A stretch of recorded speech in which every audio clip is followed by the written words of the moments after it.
because we won't be here in the court of public opinion in the garage on Thursday because we're honouring that very important day called Anzac Day, which I think is more than perhaps some of the lefties amongst us are doing. Why, I don't know, because whether you're right or left, the problem is that we should be patriotic, shouldn't we? We should honour those people who gave so much so that we could enjoy this wonderful country. Anyway, that's later in the week. Peter Clayton behind the camera. I'm Jeremy Cordeaux. Welcome to the Court of Public Opinion. A couple of people said to me, you're always going on about these electric cars and the danger that they represent with, you know, blowing up and catching fire and all that sort of stuff. And there you were with an old 1954 Talbot, Alpine Sunbeam Talbot, and it catches fire. You think it might be some sort of divine retribution. You've been tempting the battery gods. Well, it did take nearly 80 years or something to catch fire, so... Well, it takes 80 years to catch fire, that's true.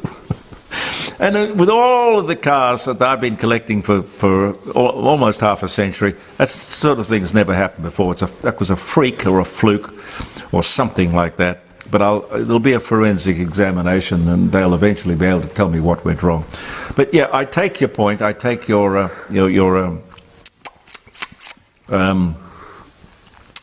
comment that, you know, don't tempt the battery gods. But every day, every couple of days, there is an event with a lithium-ion battery, and the fire people, the fire brigade people, did say when we were putting it out, or they were putting it out, it's a good thing it's not a lithium-ion battery fire because we can't control those.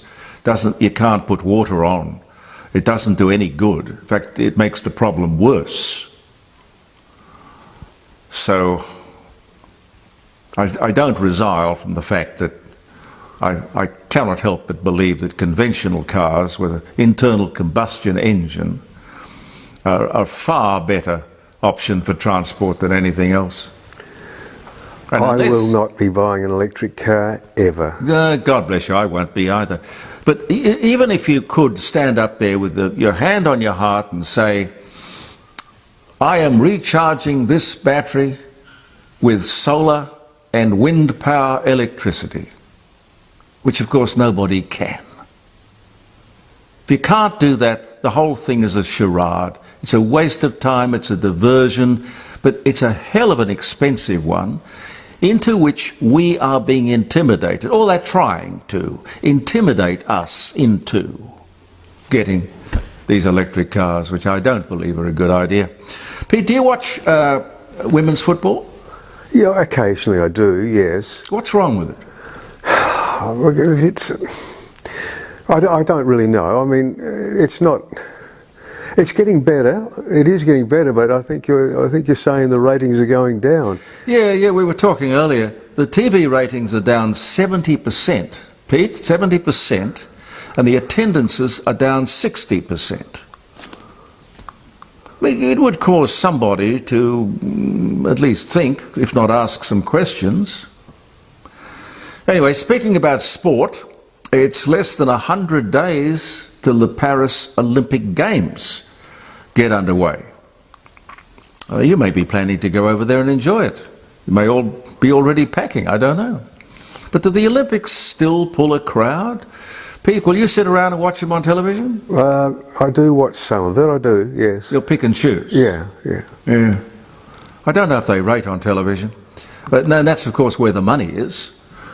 Because, you know, the station, Channel 9, I think, is the Olympic station, and they're going to sort of hive off some of the financial responsibility, no doubt, to their radio stations, 2GB and 3AW and 4BC and 6PR. But nevertheless, it would cost them, for the rights to broadcast the Olympic Games, millions of dollars. So whether they'll get that back again is a moot point.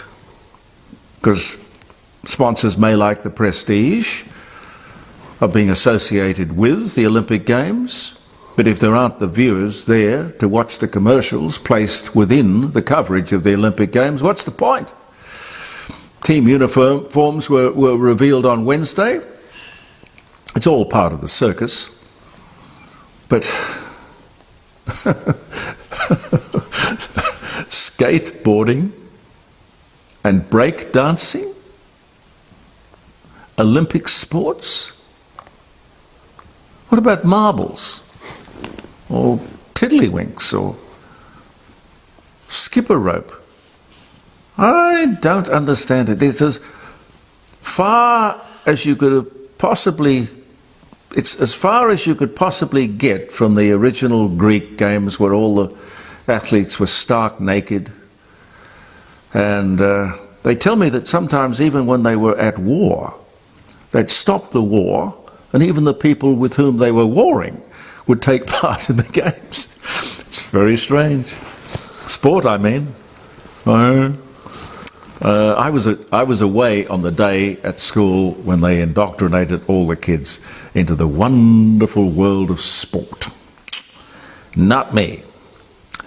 After Brisbane, which is 2032, I think, they will probably find it harder and harder to get anyone to come forward and take on the Olympic Games. I don't know what you think, Pete, but I think they should just go back to Athens and remain there. So much cheaper. Just keep the infrastructure. Good for tourism. I think so. I think it's a good idea. Simple idea. Yeah. The cost of seeking justice. Why is it so expensive? Why? What made me think of this is that I was listening to Hugh Grant, you know, the very famous English actor, Notting Hill and all those other, you know, what do they call them? Rom-coms. Anyway, he's dropped his defamation case against News Limited. This is the one that he brought against the papers because he alleged that they had invaded his privacy. You know, I mean, newspapers here have been doing that sort of thing for years. I remember they used to go through people's rubbish. You know, people who would put out the rubbish on rubbish collection day, and some poor hapless person in the newspaper office would be given the job of going through the rubbish to try and find something compromising. You know, they did this leading up to one of the elections. It's an angle, isn't it? It's different. They went through Bob Hawke's rubbish, and all they found was beer bottles. And because he was up against Andrew Peacock, they went through Peacock's rubbish, and all they could find were party hats and soft drink bottles. The joys of fatherhood. I don't know how edifying it would have been. But anyway, what happened with Hugh Grant is that he said, even if I won the case, and he's a rich man, even if I won the case, it would cost me $20 million. Now that shouldn't be. Shouldn't be. So we don't have, in any part of the Western world, I don't think, we don't have a justice system, we have a legal system. With a lot of lawyers on permanent picnic duty. Here's a question. Are you a protester? Pete, have you ever gone out and protested? No, I was tempted to once in my life. What was the subject? The Franklin Dam. Oh, the Franklin Dam, yes. It was a crazy idea to flood the... Oh. That was insane. Yeah. Insane. It cost the Liberal Party the election, I think. Oh, quite likely. Lake Pedder, wasn't it? Yeah. Yeah. Just a beautiful, pristine part of the world which you'd want to, at all costs, preserve. But I don't know, we might talk about this on Friday when we're live streaming around the dining room table, 9 to 12, jeremycordeaux.com. What would it take to get you to the streets? What would it take to get you to demonstrate? To be a protester? The Herald Sun in Melbourne on Friday said that Melbourne was not only the protest capital of Australia, it was in fact the protest capital of the world. God, good God. 560, I think it was, 560 different protests in the last 12 months. The right to protest versus the inconvenience to the general public. And then, of course, there is rent a crowd, people, kids, agitators, activists, people who will turn up for any protest, on any issue, just to sort of try to give society a bit of inconvenience and hopefully a black eye. Keep in mind that these people can disrupt, they can paralyse a whole city. Is that their inalienable right? I don't know. I wouldn't have thought so. Why not have a speaker's corner? You know, like they had in Sydney when I was growing up. There was a place that was called the Domain. And it was a big park. I think they've got the Carl Expressway running right through it these days, but it was a great big green area. And people could and would gather there and stand on a stump or a box and try and get a crowd. And a lot of politicians of the day honed their skills, in fact, learned their trade in this very rough and tumble manner, because people, when you're up on a stump or the back of a ute, sometimes, I guess, well, I suppose not back in the 50s, you wouldn't have had a loud hailer or a PA system, but these days I suppose you could do that to reach more people. But, you know, they would throw rotten fruit at you, if you were lucky. Rocks could, of course, always been a possibility. But it gave birth to some wonderful characters. And they weren't just rowdy, annoying people trying to get in the way of other people's lives. Some of them were very eloquent, creative people. Some would get up there and quote Shakespeare. I don't know if they pulled a crowd. But there were rebel rousers, there were union leaders, all kinds of different people. Pacifists, warmongers. There was a wonderful woman in Sydney called B. Miles, who was the most eccentric person you could ever meet. I don't know if they ever made a movie about B. Miles or wrote a book about her, but she was legendary. She would get in a taxi and, look, I think I won't go on with that. She was absolutely shameless, incredible. She could quote Shakespeare, any verse she could. She was a very well-educated woman, but totally, absolutely mad, but enormously entertaining. Well, I'm waiting to hear the story after we push the stop button. Yes. Well, I'm only going on legend and gossip. But anyway, she was quite a character. B. Miles. Google B. Miles. I'm sure you'll find a lot of stories about her. I'd be surprised if you didn't. But protests. Do we have the right to stuff up other people's lives? I don't know. I really don't. What do you think of democracy? Democracy. Our Premier, Peter Malinauskas, obviously doesn't think very much of democracy. I'm reading between the lines. I was watching him explain how the Aboriginal voice to state parliament was going to work. Now, Aboriginals themselves weren't interested enough to come out and vote, to be part of it. An absolutely dismal turnout.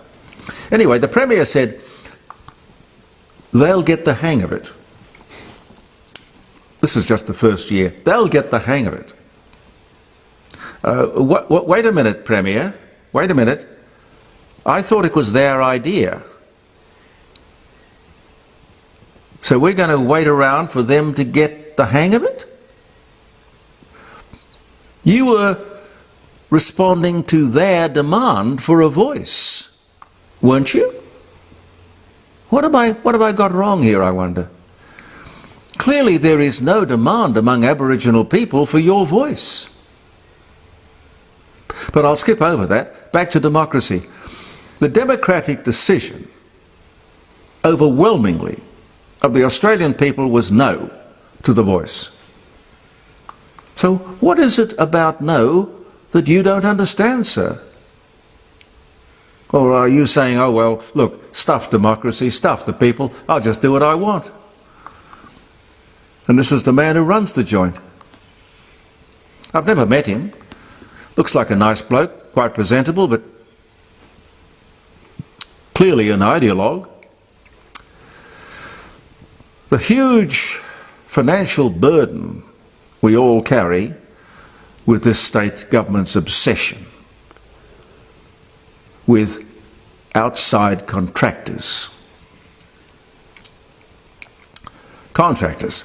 It's obviously not just this state, of course, it's all state governments and the federal government as well, truly all in the clutches of the money-making machine that is the consulting industry.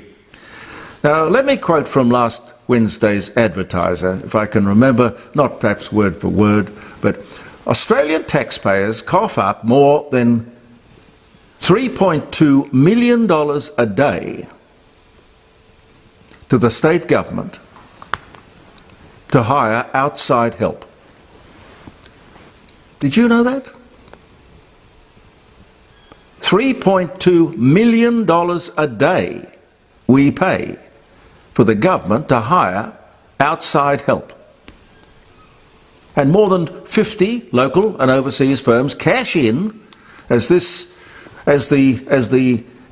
government departments and agencies spend at least 278, close enough to $300 million on external consultants and contractors in just this last financial year.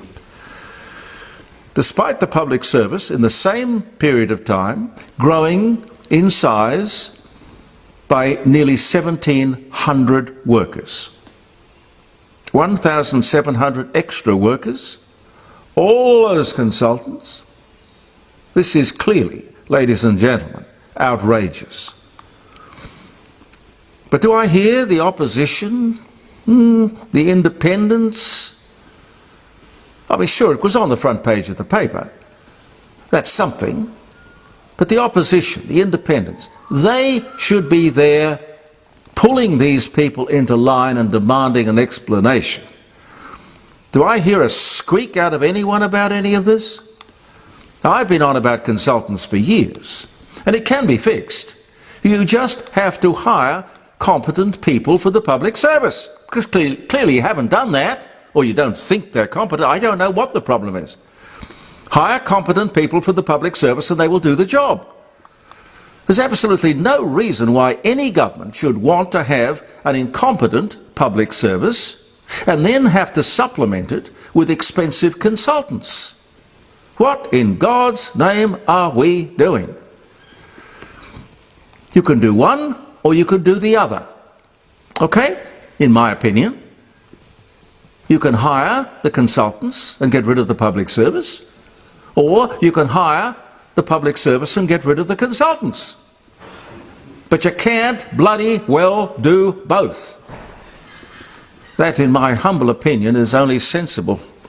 Now listen, one of our great sponsors, and I love them dearly, Jimmy Elder, and Helen at Elder Fine Art would like me to remind you that if you have any paintings that you, I won't say doubtful about, but curious about maybe, you like it, great aunt gave it to the family or something, you think to yourself, well, what am I going to do? Do I hang it on the wall or do I sell it? Well, maybe Jim Elder, if he had a little look at it and gave you an appraisal, it would make up your mind. Because a lot of us, and I don't think I am, but you know, it's a wonderful little fantasy to have in the back of your mind that a painting that you might not even be terribly attracted to could be worth an absolute fortune. So have a talk to the people at Elder Fine Art. I'll give you the number, Jim Elder, on 8267 2869. 8267 2869, and he is currently looking for paintings for sale at his upcoming auction. I'm not sure exactly when it'll be. I'll let you know, of course. One of our sponsors, along with the Rising Sun Inn, here in the Court of Public Opinion. 23rd it is. Happy birthday or happy wedding anniversary if you're having a special day. P.L. Travers, Australian English writer. Do you know who she is? No. Isn't that funny? Everybody knows the book she wrote, which was Mary Poppins. No one remembers her name. Not like Enid Blyton or, you know, all of the rest of them. P.L. Travers. P.L. Travers. She dies at 96. A very wealthy lady. 1996 was the year. The new Coke debuts. Coca-Cola announced it was changing its secret flavour formula. There's a perfect example of the 12-year-old in the marketing department comes in and says, oh, I know you're the best-selling soft drink in the world, but let's change it.